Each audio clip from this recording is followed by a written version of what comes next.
मैं ज्ञानेंद्र झा। कल रविवार था और मेरे पास मेरा एक स्टूडेंट मेरे पास आया। मैंने पूछा क्या कर रहे हो आजकल, कुछ कर भी रहे हो कि नहीं। बड़ा मायूस होकर उसने कहा कि सर, मैं जैसा बनना चाहता हूँ वैसा बन ही नहीं पा रहा हूँ। तो उसने तो मुझे एक टॉपिक दे दिया। तो दोस्तों, आज हम बात करेंगे जैसा आप बनना चाहते हैं वैसा नहीं बन पा रहे हैं, आखिर क्यों। तो आप सभी का नॉलेज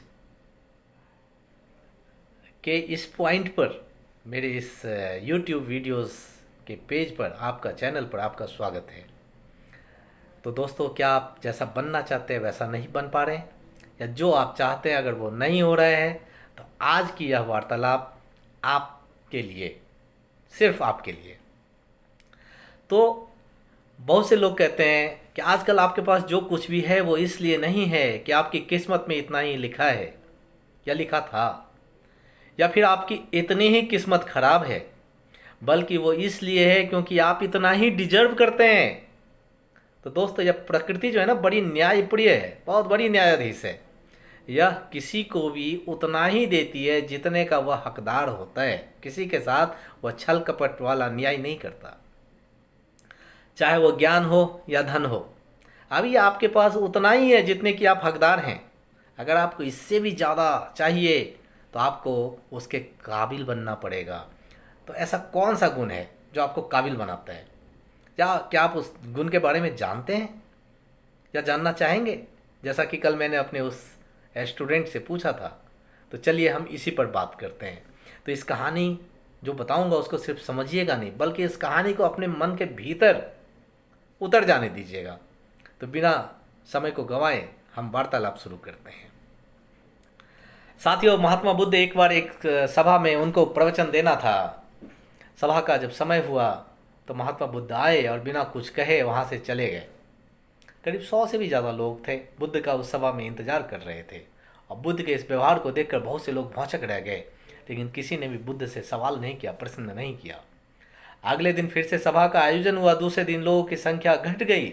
इस बार तकरीबन 80 के करीब में लोग बैठे हुए थे। बुद्ध सभा में आए। इस बार भी बुद्ध ने वही किया, आए, सबको प्रणाम किया और बुद्ध बिना कुछ बोले वहाँ से चले गए।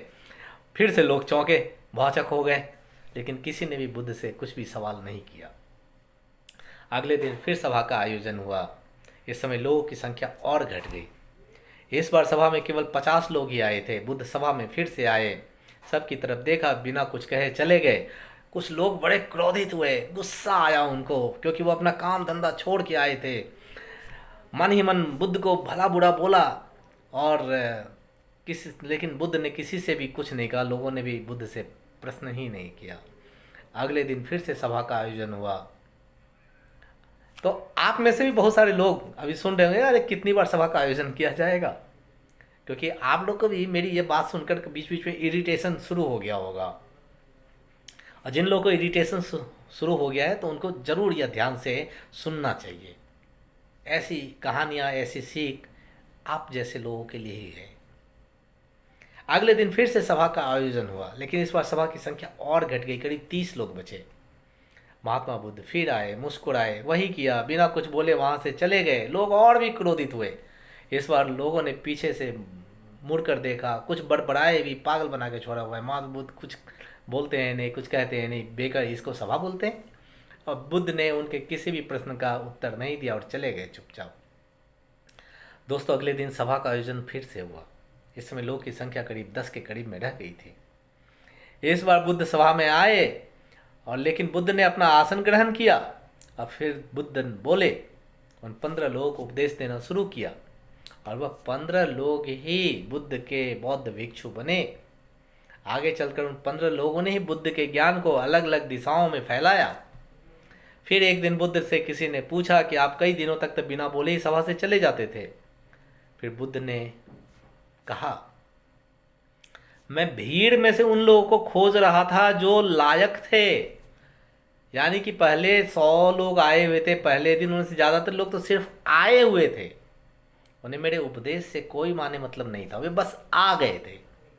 उसमें से ज़्यादातर लोग सिर्फ देखने और सुनने आए थे कि सभा में होता क्या है। मेरे काम के लोग नहीं थे। क्योंकि वे लोग मेरे ज्ञान को औरों तक पहुंचा ही नहीं सकते थे। मुझे तो उन लोगों की खोज थी जो मेरे ज्ञान को जन जन तक पहुंचा सके।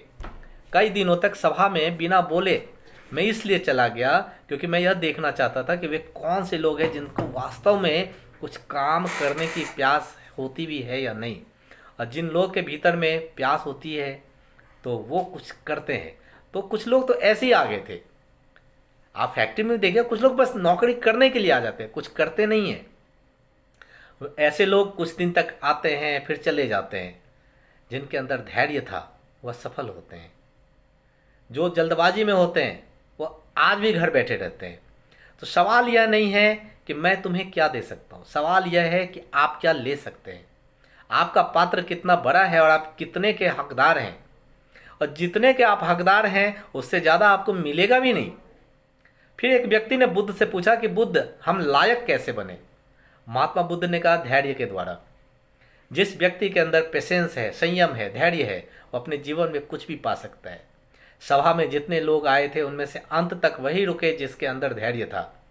चाहे आपके जीवन में आपका लक्ष्य कुछ भी हो, आप बिना धैर्य के सफलता के चरम सीमा तक नहीं जा सकते।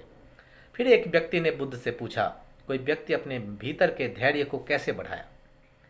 बुद्ध ने कहा, निरंतर अभ्यास के द्वारा। आप एक सफल ऑपरेटर बनते हैं, आप एक सफल मैनेजर बनते हैं, एवं नहीं बन जाते हैं। आप लगातार कोशिश करते हैं, लगातार प्रयत्न करते हैं, फिर जाकर अपने आप को सफल ऑपरेटर मानते हैं, सफल मैनेजर्स कहते हैं।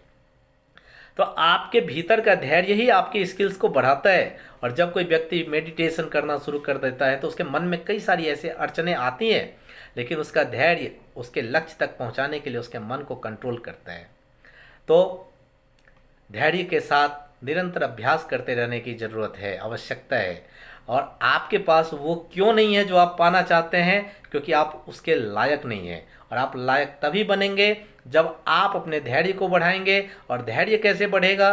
तो आपके लगातार अभ्यास करने के द्वारा। अभ्यास कौन करेगा? तो सिर्फ और सिर्फ आप। तो फिर अभ्यास शुरू कीजिए और खुद से ईमानदारी से एक प्रश्न जरूर कीजिएगा कि जो आप भविष्य में बनना चाहते हैं उसके लिए क्या आप धैर्य के साथ काम कर रहे हैं? धन्यवाद।